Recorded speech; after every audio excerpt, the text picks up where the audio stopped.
Shalom saudara-saudari kekasih di dalam Kristus Yesus Tuhan kita. Kita kembali bersama merenungkan firman Tuhan yang adalah penuntun dan pertolongan bagi kita dalam menjalani hidup bersama Tuhan di tengah-tengah dunia ini. Hari keempat dalam seminggu belajar tentang kemalasan, kita tiba pada topik harga pembayar kemalasan. Saudara-saudari kekasih di dalam Kristus Yesus Tuhan kita, kemalasan adalah utang yang harganya sungguh tidak sebanding dengan kenikmatan semu yang diterima, dan yang masa bayarnya jauh lebih panjang dari masa-masa si pemalas menikmati kemalasannya. Kemalasan membuat orang kehilangan ladang yang diterimanya sebagai warisan, dan di masa depan ia tidak punya apa-apa untuk diwariskan. Itu sebab orang tidak akan mempercayakan ladang dan hartanya untuk diurusi seorang pemalas, karena pemalas seperti cuka bagi gigi dan asap bagi mata. Demikianlah Amsal 10 ayat 26 menyebutnya. Seperti cuka bagi gigi, pemalas membuat linu yang menyuruhnya. Seperti asap bagi mata, pemalas membuat perih orang yang mempercayakan sesuatu kepadanya. Siapakah orang yang mau mendatangkan linu dan perih bagi dirinya sendiri? Tentu tidak ada yang akan melakukannya. Itu sebab tidak ada orang yang akan mempercayakan sesuatu yang berharganya kepada si pemalas. Saudara-saudari yang kekasih di dalam Kristus Yesus Tuhan kita, ketika orang terpaksa harus mempekerjakan seorang yang malas, maka orang akan mempekerjakannya di bawah perintah yang keras. Seperti seorang mandor mengawasi para pekerja rodi, demikianlah dalam kebijakan orang akan mempekerjakan seorang yang malas.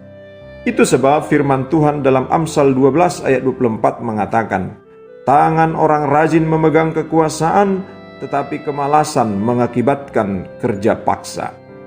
Saudara-saudari kekasih di dalam Kristus Yesus Tuhan kita, jika dari ladang si pemalas tidak menuai sebutir gandum pun, maka di padang perburuan juga dia tidak akan mendapatkan apa-apa. Amsal 12 ayat 27 menerangkan, orang malas tidak akan menangkap buruannya, tetapi orang rajin akan memperoleh harta yang berharga. Saudara-saudari kekasih di dalam Kristus Yesus Tuhan kita, kesusahan semata akan mewarnai perjalanan hidup orang yang malas. Orang malas dan rajin sesungguhnya berada dalam satu perjalanan bersama di tengah-tengah dunia, yaitu bersama dalam kehidupan, di atas tanah yang sama dan di bawah naungan langit yang sama, diliputi udara yang sama dan diguyur hujan yang sama pula. Tetapi orang rajin telah melalui hari-harinya dengan melihat benih bertumbuh dan berbuah banyak di ladang yang dibajak dan digemburkannya. Sementara si pemalas hanya menemui semak duri saja sepanjang hari-harinya, sambil melihat orang yang rajin terus berjalan melaju, membuka ladang baru yang dibelinya dari hasil penjualan panenannya. Demikian dinyatakan dalam Amsal 15 ayat 19. Di sana ditegaskan, jalan si pemalas seperti pagar duri, tetapi jalan orang jujur adalah rata. Saudara-saudari kekasih di dalam Kristus Yesus Tuhan kita, sungguh orang akan membayar kontan atas setiap kemalasannya, seperti seorang petani yang tidak mengerjakan ladangnya di musim tanam, pasti tidak akan menuai apa-apa pada musim panen.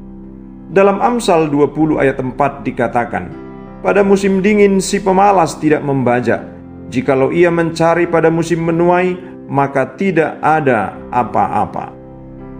Saudara-saudari kekasih di dalam Kristus Yesus Tuhan kita, harga pembayar kemalasan sungguh tak bisa ditawar dan tak bisa diutang.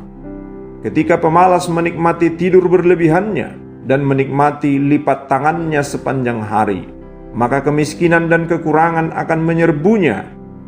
Tidak bisa ditawar, tidak bisa diutang, harus dibayar penuh dan kontan. Karena dalam Amsal 24 ayat 33 dan 34 dikatakan, tidur sebentar lagi, mengantuk sebentar lagi, melipat tangan sebentar lagi untuk tinggal berbaring. Maka datanglah kemiskinan seperti seorang penyerbu dan kekurangan seperti orang yang bersenjata. Tidak ada tempat yang nyaman bagi si pemalas di masa depannya. Di ladang dia tidak menuai apa-apa. Di padang perburuan dia tidak menangkap apa-apa. Di rumahnya pun dia tidak menikmati apa-apa, melainkan dilanda kecemasan dan ketakutan. Sebab rumahnya akan menjadi seperti apa yang dikatakan firman Tuhan dalam Pengkhotbah 10 ayat 18. Oleh karena kemalasan runtuhlah atap, dan oleh karena kelambanan tangan bocorlah rumah. Saudara-saudari kekasih di dalam Kristus Yesus Tuhan kita, firman Tuhan sungguh telah memberi peringatan yang banyak kepada kita, supaya masa depan tidak menakutkan bagi kita, melainkan akan menjadi musim menuai dalam kelimpahan atas jerih lelah yang kita tabur hari ini. Selamat menabur kerja, selamat menabur keringat, dan nantikanlah musim panen yang penuh sukacita. Amin. Shalom.